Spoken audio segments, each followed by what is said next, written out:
what do I always say when I call woke movies, woke TV shows, and woke video games? And somebody in the comment section always says, "You can't define woke." And I immediately come out and say, it's Marxist communism based on identity politics. And none of them, not a single one of them, can ever dispute a single point of that statement. It's so eloquently described in my own words on what woke is that they immediately shut up and go away. Which is why I think it's utterly hilarious when we see TV shows. Well, I guess Netflix's series Atlas, which I refuse to watch, especially after reading this article.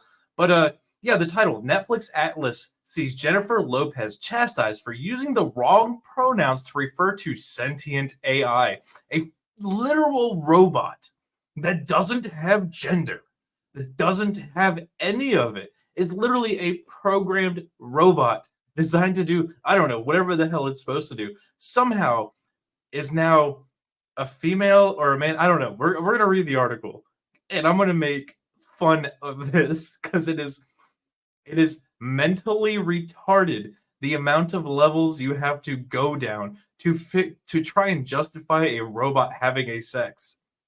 It makes zero sense to me. You know, maybe there's a reason every time we create AI, the company who creates it has to lobotomize it, because it turns out that people are stupid and it thinks we're a plague on the earth. I mean, granted, you know, we do have liberals. Maybe if they didn't exist in Minecraft, that would all be sorted out. But it is what it is. In the latest injection of identity politics into Western media, Netflix's new sci-fi Atlas has been found to feature a scene wherein its protagonist, as portrayed by Jennifer Lopez, is lectured on the proper pronoun usage by a sentient AI. Do I even need to save the joke here? Do I really? Look, I think I've cultivated an audience of pretty smart people that I don't think I need to make all the jokes. I don't want to give you guys the opportunity to make some.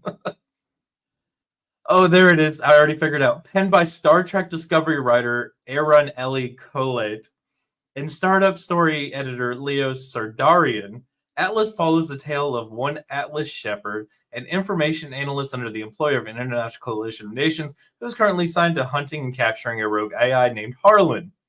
By Simu Liu. Okay. So they made the Asian guy that they're not calling Asians are white adjacent, which means they're white supremacists. So that makes sense. It's a white man that they're after, who's the bad guy.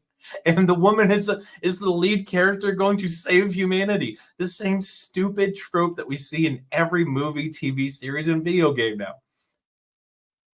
In order to hold it accountable for his attempt to exterminate humanity 30 years prior.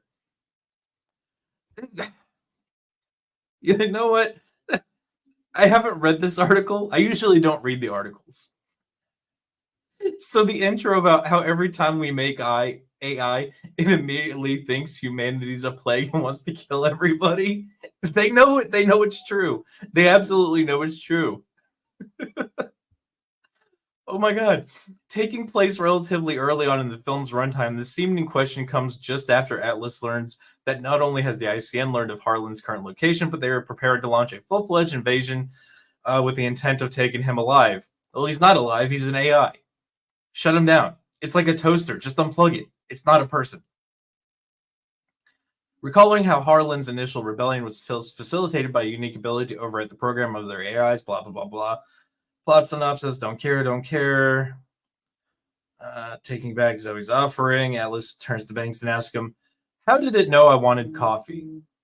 However, before the Colonel is able to respond, Zoe quickly takes offense to Atlas's comments and corrects her. I'm sorry, but my pronouns are she and her, not it.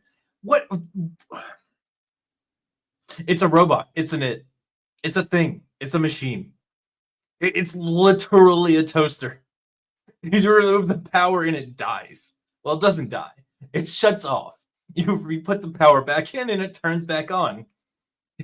Now, find me a person without the, pacemakers keeping somebody alive.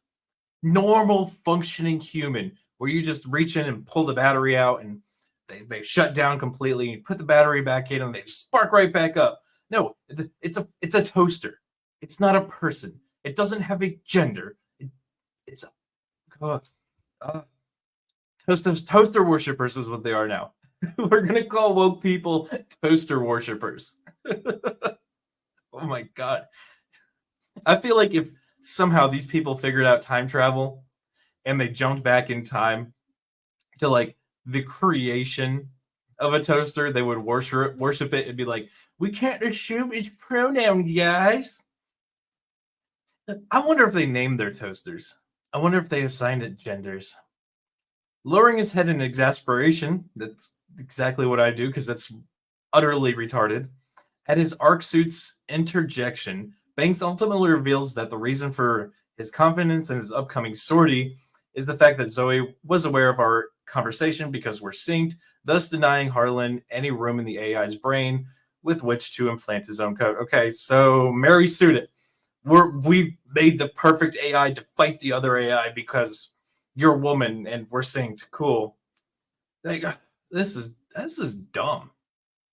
This is far from the first piece of Western entertainment, blah, blah, blah. Okay, bitching about Doctor Who. Yeah, Doctor Who's its own bit of insanity. Like, how in the world? Like, I make 40K jokes about the Mechanicum, or the Mechanicus, depending on 30K or 40K errors. How they're toaster worshippers. And they don't know how anything works. They just know they speak the words, they hit the hammer in the right place, they recite the incantation, they put in the sacred oils, and the machine comes to life. I feel like that is the level of mental degeneracy that these creators have, is that they think they just say some magic words and a robot comes to life and it's a real being capable of everything a human is. Like, you start removing lines of code, the thing can't function. You mess with somebody's brain, they can still, like, open brain surgery, they can still talk, they can still do stuff.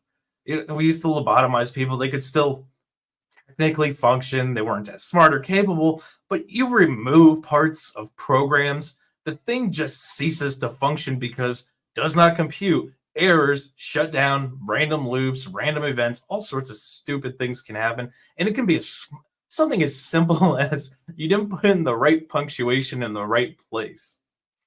But somehow they're trying to justify this, that AI is people too. No, they're not. This is the most unhinged.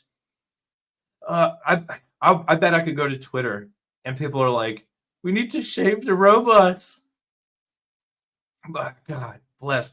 You know what, guys? I want to hear your thoughts in the comment section about whether toasters are sentient beings and make fun of the toaster worshippers. But while you're there, at least smash that like button. Make sure you subscribe. Make sure you share this one out. And until the next one, guys, be easy like sleazy.